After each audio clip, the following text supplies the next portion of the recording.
അതിലൊരെണ്ണം private വാഹനമാണ്. അത് നിരന്തരം കളർ ടാക്സിയായി ഓടിക്കൊണ്ടിരുന്ന ഒരു വാഹനമാണ്. ഞങ്ങൾ മുൻകാലങ്ങളിൽ പരാതിപ്പെടുകയും അവർ നടപടി സ്വീകരിക്കുകയൊക്കെ ചെയ്തതാണ്. എന്നാൽ ഈ അടുത്ത ദിവസം നമ്മൾ അറിഞ്ഞത് ഈ വാഹനം മറ്റൊരു ടാക്സി വാഹനത്തിന്റെ നമ്പർ ഉപയോഗിച്ചുകൊണ്ട് ഇതുപോലെ തന്നെ റെന്റും മറ്റു കാര്യങ്ങളും ഒക്കെ ചെയ്യുന്നതായിട്ടാണ് നമ്മുടെ ശ്രദ്ധയിൽപ്പെട്ടത്. ലീഗലായിട്ടുള്ള വാഹനങ്ങൾക്കെതിരെ ലക്ഷക്കണക്കിന് വാഹനങ്ങളാണ് കേരളം ഒട്ടാകെ പരാതികളുമായി ഈ മോട്ടോർ വാഹന വകുപ്പിൽ എത്താറുള്ളത്. എന്നാൽ ഇതിനൊരു സുതാര്യതയോ ഇതിനൊരു നടപടിയോ ഒന്നുമില്ല. അതുപോലെ തന്നെ കള്ളവണ്ടി എതിലേ പോയെന്ന് പറഞ്ഞാൽ പോലും ഇവര് ഇതിന്റെ പുറകെ പോവോ ഒന്നും ഒരു അന്വേഷണം പോലും, എത്ര പരാതി കൊടുത്തെന്ന് പറഞ്ഞാൽ ഒരു അന്വേഷണം പോലും ഇവർ നടത്തുന്നില്ല. നമ്മൾ അതുപോലെ നിർബന്ധിച്ചാൽ മാത്രമേ ഇവർ വേണ്ട, ഇവരുടെ കൈ കൊണ്ട് പിടിച്ചു കൊടുക്കാൻ ഏറ്റവും വലിയ ഇഷ്ടമാണ്.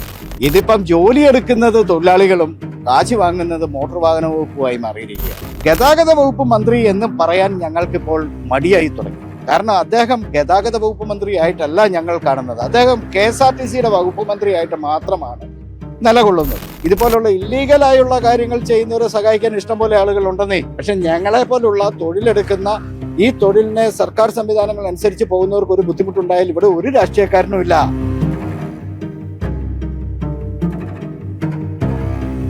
നമസ്കാരം. ഒരു വീട്ടിൽ 2 വാഹനങ്ങൾക്ക് ഒരേ നമ്പറുകൾ. കോട്ടയം പാമ്പാടി മീനടം സ്വദേശികളുടെ ഉടമസ്ഥതയിലുള്ള ഇന്നോവ കാറുകൾക്കാണ് ഒരേ നമ്പർ കണ്ടെത്തിയത്. കോട്ടയം RTO എൻഫോഴ്സ്മെന്റ് വിഭാഗം അന്വേഷണം നടത്തിയതിന്റെ അടിസ്ഥാനത്തിൽ ഈ 2 വാഹനങ്ങളും പാമ്പാടി പോലീസ് കസ്റ്റഡിയിൽ എടുത്തിട്ടുണ്ട്. ഈ സംഭവം ഒരു വാഹനം ടാക്സിയായും മറ്റൊരു വാഹനം പ്രൈവറ്റായും ഓടുന്നതാണ്. എന്നാൽ ഈ വിഷയത്തിൽ ഗുരുതരമായ ആരോപണവുമായാണ് ടാക്സി ഡ്രൈവേഴ്സ് യൂണിയന്റെ സ്വതന്ത്ര ട്രേഡ് യൂണിയൻ സംഘടനയായ കേരളീയം ടാക്സി ഡ്രൈവേഴ്സ് ഓർഗനൈസേഷൻ എത്തിയിരിക്കുന്നത്. സംസ്ഥാന പ്രസിഡന്റ് മനോജ് നമ്മളോട് സംസാരിക്കും. സംഭവം എന്ന് പറഞ്ഞു കഴിഞ്ഞാൽ ഈ വാഹനം ഇപ്പം നമ്മൾ ഈ പറഞ്ഞിരിക്കുന്ന വ്യക്തിയുടെ വാഹനം അതിലൊരെണ്ണം പ്രൈവറ്റ് വാഹനമാണ്. അത് നിരന്തരം കളർ ടാക്സിയായി ഓടിക്കൊണ്ടിരുന്ന ഒരു വാഹനമാണ്. ഞങ്ങൾ മുൻകാലങ്ങളിൽ പരാതിപ്പെടുകയും അവർ നടപടി സ്വീകരിക്കുകയൊക്കെ ചെയ്തതാണ്. എന്നാൽ ഈ അടുത്ത ദിവസം നമ്മൾ അറിഞ്ഞത് ഈ വാഹനം മറ്റൊരു ടാക്സി വാഹനത്തിന്റെ നമ്പർ ഉപയോഗിച്ചുകൊണ്ട് ഇതുപോലെ തന്നെ റെന്റും മറ്റു കാര്യങ്ങളും ഒക്കെ ചെയ്യുന്നതായിട്ടാണ് നമ്മുടെ ശ്രദ്ധയിൽപ്പെട്ടത്.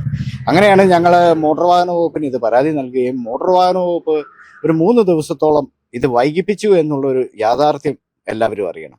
കാരണം ഈ ഒരു കാര്യത്തിൽ ഇവരുടെ ഒരു കൃത്യമായ നിലപാടുകളില്ല, അല്ലെങ്കിൽ അതിന് ആ ദ്രുതഗതിയിൽ നടപടികൾ എടുക്കാൻ ഇവർ വൈകുന്നു എന്നുള്ള ഒരു ആക്ഷേപം ഞങ്ങൾക്കുണ്ട്. അതിന്റെ ഭാഗമായിട്ട് ഞങ്ങൾ ട്രാൻസ്പോർട്ട് കമ്മീഷണർ ഓഫീസിൽ ബന്ധപ്പെടുകയും അവിടെ നിന്നുള്ള നിർദ്ദേശം ഇവർക്ക് ലഭിച്ചു എന്നുള്ളതാണ് ഞങ്ങൾ മനസ്സിലാക്കുന്നത്. അങ്ങനെ രാവിലെ 11 മണി തൊട്ട് കേരളത്തിന്റെ ജില്ലയുടെ ഭാരവാഹികളും പ്രവർത്തകരും ഒക്കെ നിരന്തരം ഈ വാഹനത്തിനെ അത് കൃത്യമാക്കിക്കൊണ്ട് ഇവരുടെ കൈകളിൽ ഏൽപ്പിക്കാനുള്ള ഒരു സാഹചര്യം സൃഷ്ടിച്ചു. എന്നാൽ ഇവർ വന്നത് രാത്രി 7:30 ആയപ്പോഴാണ്. ഈ 7:30 ആയപ്പോൾ വന്നു കഴിഞ്ഞ് നമ്മൾ നമ്മുടെ ദൗത്യങ്ങൾ പൂർത്തീകരിച്ചു. പിന്നെ നമുക്ക് അവിടെ റോളില്ല, നമ്മളിത് കണ്ടെത്തി കൊടുക്കുക എന്നുള്ളതാണ്. എന്നാൽ ഉദ്യോഗസ്ഥർ പറഞ്ഞത് 3 ദിവസമായിട്ട് അവർ നിരീക്ഷണത്തിലായിരുന്നു എന്നൊക്കെ പറയുന്നത് അത് വെറും ഒരു പ്രദർശനം മാത്രമാണ്. കാരണം നടപടികൾ ഇതുപോലുള്ള ഇല്ലീഗലായിട്ടുള്ള വാഹനങ്ങൾക്കെതിരെ ലക്ഷക്കണക്കിന് വാഹനങ്ങളാണ് കേരളം ഒട്ടാകെ പരാതികളുമായി ഈ മോട്ടോർ വാഹന വകുപ്പിൽ എത്താറുള്ളത്. എന്നാൽ ഇതിനൊരു സുതാര്യതയോ ഇതിനൊരു നടപടിയോ ഒന്നുമില്ല. ബഹുമാനപ്പെട്ട ഹൈക്കോടതിയുടെ ഒരു വിധി വാങ്ങിയ സംഘടനയാണ് ഞങ്ങളുടെ സംഘടനയുടെ പരാതിയിന്മേൽ 30 ദിവസത്തിനുള്ളിൽ അവരെ വിളിച്ചു വരുത്തി നടപടി സ്വീകരിക്കണമെന്നാണ്.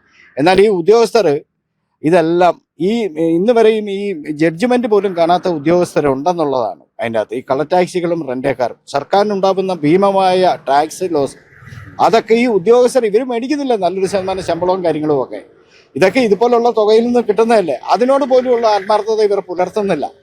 ജില്ലാ പ്രസിഡന്റ് ആണ് അല്ലെ മനോജ്? എൻ്റെ പേര് മനോജ്. നമസ്കാരം. ഇതെങ്ങനെയാണ് നിങ്ങൾ ഇത് കാണുന്നത്, കണ്ടെത്തുന്നത്? നമുക്ക് കൃത്യമായ ഒരു അറിവ് ലഭിച്ചായിരുന്നു. ഇങ്ങനെ ഒരു വാഹനം പ്രൈവറ്റ് ബോർഡ് വെച്ച്, ടാക്സിയുടെ ബോർഡ് വെച്ചുകൊണ്ട് തന്നെ പ്രൈവറ്റുമായിട്ട് ഇത് വാഹനം ഓടുന്നുണ്ടെന്നുള്ള ഒരു അറിവ് നമുക്ക് കിട്ടിയായിരുന്നു. അതിൻ്റെ അടിസ്ഥാനത്തിൽ നമ്മൾ അന്വേഷിച്ചപ്പോഴത്തേന് ഈ ഉടമയുടെ ഓപ്പോസിറ്റ് വീട്ടിൽ ഈ വാഹനം കിടക്കുന്നതായിട്ട് കണ്ടു. നമ്മളതിൻ്റെ കാര്യങ്ങൾ അറിയിക്കേണ്ടവരെ അറിയിച്ചു കഴിഞ്ഞപ്പോൾ അവർ അന്ന് വരാമെന്ന് പറഞ്ഞു. വന്നില്ല. അന്ന് പിന്നെ വന്നില്ല. പിറ്റേ ദിവസം മുതൽ ഞങ്ങളെല്ലാം ഭാഗത്തുണ്ട്. ഈ വണ്ടി എവിടെയെങ്കിലും പോകുന്നുണ്ടോ? ടാക്സി വാഹനം റോഡിൽ കൂടെ ഈ വാഹനത്തിന്റെ ഫോട്ടോ എടുത്ത് കഴിഞ്ഞ് കുറച്ച് കഴിഞ്ഞപ്പോഴത്തേനും നമുക്ക് അറിവ് കിട്ടി ഈ ടാക്സി മറ്റേ വാഹനം പ്രൈവറ്റ് വാഹനം വീട്ടിൽ കിടക്കുന്നേ, മറ്റേ ടാക്സി വാഹനം പുതുപ്പള്ളി വഴി മൈക്ക് സെറ്റും വെച്ചുകൊണ്ട് വരുന്നുണ്ടായിട്ട് നമുക്ക് അറിവ് കിട്ടി. അങ്ങനെ നമ്മൾ അതിന്റെ ഫോട്ടോ എടുത്തു. അപ്പം ഏകദേശം ഞങ്ങൾക്ക് ഒരു പൂർണ്ണമായിട്ട് ഇത് എത്തിപ്പെടാൻ പറ്റി. അങ്ങനെയാണ് നമ്മൾ വെഹിക്കിളിനെ കൃത്യമായിട്ട് RTO ഞാൻ വിളിച്ച് പറഞ്ഞ് അദ്ദേഹം ഇത് അന്വേഷിക്കാമെന്ന് പറഞ്ഞു. അപ്പം പറഞ്ഞ അന്ന് ഇവർ വന്നില്ല. പിറ്റേ ദിവസം ഞങ്ങൾ രാവിലെ മുതൽ ഇതിൻ്റെ പുറകെ നടക്കുക. വെഹിക്കിൾമാർ കഴിയാവുന്ന ഇത് ഒഴിവാക്കാൻ വേണ്ടി ഉള്ള ശ്രമങ്ങൾ നടത്തി എന്നുള്ളതാണ് നമുക്ക് കൃത്യമായിട്ട്. അതുപോലെ ഞങ്ങളുടെ ആ ഒരു കൃത്യമായ മേളിൽ നിന്നുള്ള വിളിയും കമ്മീഷണറെ വിളിക്കുകയും അദ്ദേഹം അതിൻ്റെ ബാക്കി നടപടി എടുത്തുകൊണ്ട് മാത്രമാണ് ഇവർ ഇതിൻ്റെ. അതുപോലെ തന്നെ കള്ളവണ്ടി എതിലേ പോയെന്ന് പറഞ്ഞാൽ പോലും ഇവർ ഇതിൻ്റെ പുറകെ പോവുക ഒന്നും ഒരു അന്വേഷണം പോലും, എത്ര പരാതി കൊടുത്തെന്ന് പറഞ്ഞാൽ ഒരു അന്വേഷണം പോലും ഇവർ നടത്തുന്നില്ല. നമ്മൾ അതുപോലെ നിർബന്ധിച്ചാൽ മാത്രമേ ഇവർ ഇവരുടെ കൈ കൊണ്ട് പിടിച്ചു കൊടുക്കണം.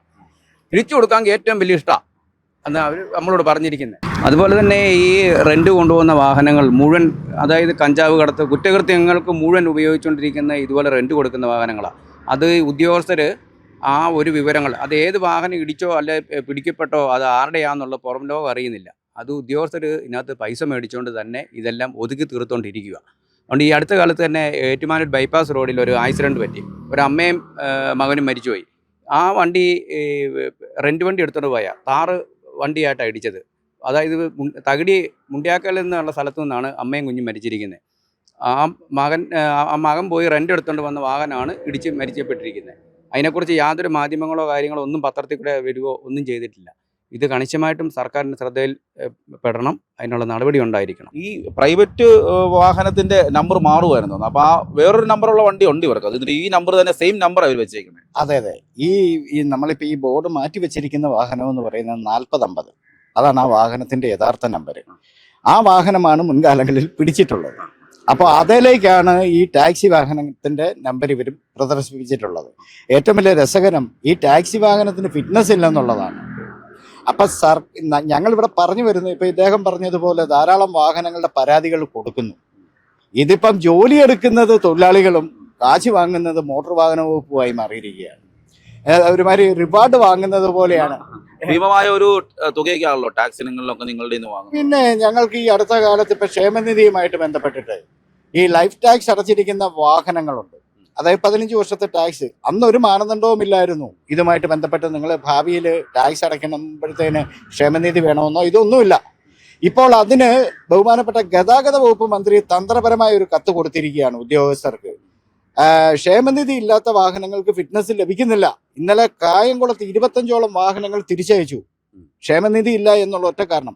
അതിൻ്റെ അകത്ത് ഏറ്റവും വലിയ രസകരമായ ഒരു കാര്യം എന്ന് പറയുന്നത്, ഈ 15 വർഷത്തെ ലൈഫ് ടാക്സ് ഇവർ എടുത്തതിന് ശേഷം ഇപ്പം നമ്മളോട് പറയുകയാണ് 15 വർഷത്തെ കുടിശ്ശികയും അതിൻ്റെ പലിശയും പിഴപ്പലിശയും ചേർത്ത് അടയ്ക്കണമെന്ന് പറഞ്ഞിരിക്കുക. അങ്ങനെ വരുമ്പോഴത്തേന് സ്വാഭാവികമായിട്ട് ഒരു 10 വർഷം പഴക്കമുള്ള ഒരു വാഹനത്തിന് കുറഞ്ഞത് 30,000 രൂപ വരും.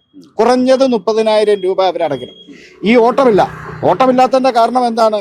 ഇതുപോലുള്ള കള്ള ടാക്സികൾ, നിയമവിരുദ്ധ റെന്റ് കാറുകൾ, അതോടൊപ്പം തന്നെ നമ്മുടെ ഈ ഓൺലൈൻ പ്ലാറ്റ്ഫോമുകൾ, ഇതെല്ലാം കൂടി ശരിക്കും പറഞ്ഞാൽ ഒരു അവിയൽ പരുവത്തിലാണ് കിടക്കുന്നത്.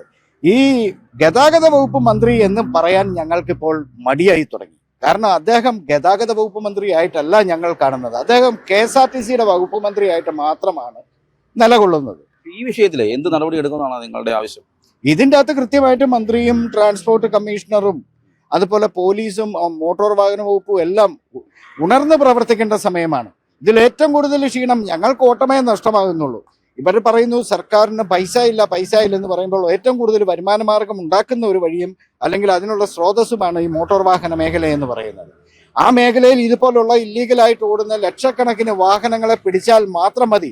അല്ലാതെ പാവങ്ങൾ ഒന്ന് ഹെൽമറ്റ് വയ്ക്കാൻ മറന്നുപോയി അല്ലെങ്കിൽ സീറ്റ് ബെൽറ്റ് ഇടാൻ മറന്നുപോയി എന്ന് പറഞ്ഞ് അവരെ ക്രൂശിക്കുകയല്ല ചെയ്യേണ്ടത്. ഇതുപോലുള്ള ഇല്ലീഗലായുള്ള കാര്യങ്ങൾ ചെയ്യാനായിട്ടുള്ള മതിയായ സ്റ്റാഫിനെയും കൊടുത്ത് അതിന് നിർദ്ദേശം കൊടുക്കണം. അതിവർ ചെയ്യുന്നില്ലെന്നുള്ളതാണ് ഇതിൻ്റെ അകത്തെ റിയാലിറ്റി. ഈ പാമ്പാടി വിഷയത്തിൽ കൃത്യമായ നടപടി ഇവരെടുക്കണം. ഇല്ലെങ്കിൽ ഈ വിഷയങ്ങൾ ഞങ്ങൾ ഉദ്യോഗസ്ഥരുടെ ഭാഗത്തു നിന്നോ അല്ലെങ്കിൽ അധികാരികളുടെ ഭാഗത്തു നിന്നോ ഉണ്ടായില്ല എങ്കിൽ ഞങ്ങൾക്ക് കിട്ടിയ വിധിയുടെ അടിസ്ഥാനമാക്കി ഞങ്ങൾ ഹൈക്കോടതിയിൽ തന്നെ സമീപിക്കും. കാരണം എന്താണെന്ന് വെച്ചാൽ ഇനി ഞങ്ങളുടെ രക്ഷകൾ കോടതി ഭാഗമായിട്ടാണ്. കോടതിയാണ് ഞങ്ങളുടെ മുന്നിലുള്ള നീതി നിർവഹണത്തിനുള്ള ഏക മാർഗമായിട്ട് ഞങ്ങൾ കാണുന്ന ഒരു സ്ഥലം. അവിടേക്ക് ഞങ്ങൾ ഇത് കൊടുക്കും. ഇന്നിപ്പോൾ ധാരാളം മാധ്യമങ്ങളിലൂടെയല്ല ഈ വാർത്തകൾ പുറത്തു വന്നു. പല സമ്മർദ്ദങ്ങളും അതിൻ്റെ പേരിൽ ഉദ്യോഗസ്ഥർക്കുണ്ടാവാം, രാഷ്ട്രീയമായിട്ടും അല്ലാതെയൊക്കെ. ഇലക്ഷൻ കാലമാണ്, ഒത്തിരി പേര് ഇതുപോലുള്ള ഇല്ലീഗലായുള്ള കാര്യങ്ങൾ ചെയ്യുന്നവരെ സഹായിക്കാൻ ഇഷ്ടംപോലെ ആളുകളുണ്ടെന്നേ. പക്ഷെ ഞങ്ങളെപ്പോലുള്ള തൊഴിലെടുക്കുന്ന ഈ തൊഴിലിനെ സർക്കാർ സംവിധാനങ്ങൾ അനുസരിച്ച് പോകുന്നവർക്ക് ഒരു ബുദ്ധിമുട്ടുണ്ടായാൽ ഇവിടെ ഒരു രാഷ്ട്രീയക്കാരനും ഇല്ല. അവന് ഞങ്ങളെ വേണ്ട. ഞങ്ങളിൽ നിന്നും അവർക്ക് കിമ്പളം കിട്ടില്ലല്ലോ, ഉദ്യോഗസ്ഥർക്കാണെങ്കിലും കിട്ടില്ല, ഈ രാഷ്ട്രീയ നേതാക്കന്മാർ. പക്ഷേ ഇതുപോലുള്ള പ്രവർത്തികൾ ചെയ്യുന്ന ആളുകൾക്ക് ഇതെല്ലാം കിട്ടും. കിട്ടുന്നതിൻ്റെ കാരണം എന്താ? അവൻ ചെയ്തിരിക്കുന്ന തെറ്റാണ്. തെറ്റിനെ എന്നും മൂടി വയ്ക്കാനായിട്ട് ഇവിടുത്തെ എല്ലാവരും കൂട്ടു നിൽക്കുന്നു. അതാണ് ഇവിടുത്തെ സിസ്റ്റം എന്ന് പറയുന്നത്. അതിന് മാറ്റം വരണം. അതിന് മാറ്റം വരണമെങ്കിൽ ജീവിക്കാൻ ഇറങ്ങിയെന്നവരെ ഇവരൊന്ന് കണ്ണ് തുറന്ന് കാണണമെന്നുള്ള അഭിപ്രായമാണ് ഞങ്ങൾക്കുള്ളത്. ഏതായാലും ഒരു വാഹനത്തിൻ്റെ വ്യാജ നമ്പറാണ് മറ്റൊരു വാഹനത്തിൽ ഉപയോഗിച്ചിരിക്കുന്നതെന്ന് RTO വിഭാഗം കണ്ടെത്തിയിട്ടുണ്ട്. ഈ വാഹനത്തിൻ്റെ പെർമിറ്റ് റദ്ദാക്കുന്നത് അടക്കമുള്ള കാര്യങ്ങളിലേക്ക് വിശദമായി പരിശോധനയ്ക്ക് ശേഷം നടപടി ഉണ്ടാകുമെന്നാണ് ഉദ്യോഗസ്ഥർ അറിയിച്ചിരിക്കുന്നത്. ഏതായാലും ഈ ടാക്സി ഡ്രൈവേഴ്സ് വലിയൊരു ആരോപണം തന്നെയാണ് ഉന്നയിക്കുന്നത്. ഇത്തരത്തിൽ റെൻ്റ് എ കാർ സംവിധാനത്തിലൂടെ നിരവധിയായ വാഹനങ്ങൾ ഓടുന്നുണ്ട്. അത് കൃത്യമായും RTO വിഭാഗത്തെ, മോട്ടോർ വാഹന വകുപ്പിനെ കബളിപ്പിച്ചുകൊണ്ടാണ് ഇവർ ഇത്തരത്തിൽ നിരത്തിൽ ഓടുന്നത്. അത് തങ്ങൾക്ക് വലിയ നഷ്ടം നേരിടേണ്ടി വരുന്നു. തങ്ങൾ ഇങ്ങനെ ടാക്സികളൊക്കെ കൊടുത്ത് മാതൃകാപരമായി ഓട്ടം കാത്ത് കിടക്കുമ്പോൾ ഇത്തരത്തിലുള്ള ആളുകൾ, ലക്ഷക്കണക്കിന് വാഹനങ്ങളാണ് ഇത്തരത്തിൽ റെൻ്റ് എ കാർ സംവിധാനത്തിലൂടെ ഓടുന്നത്. അവർക്കെതിരെ യാതൊരു നടപടിയും എടുക്കുന്നതിന് മോട്ടോർ വാഹന വകുപ്പ് തയ്യാറാകുന്നില്ല എന്നൊരു ആക്ഷേപമാണ് സ്വതന്ത്ര ടാക്സി ഡ്രൈവേഴ്സ് യൂണിയൻ ഭാരവാഹികൾ ഉയർത്തിയിരിക്കുന്നത്. Cameraman ജിതിനൊപ്പം CR Sam, Marunadan Malayali, Kottayam.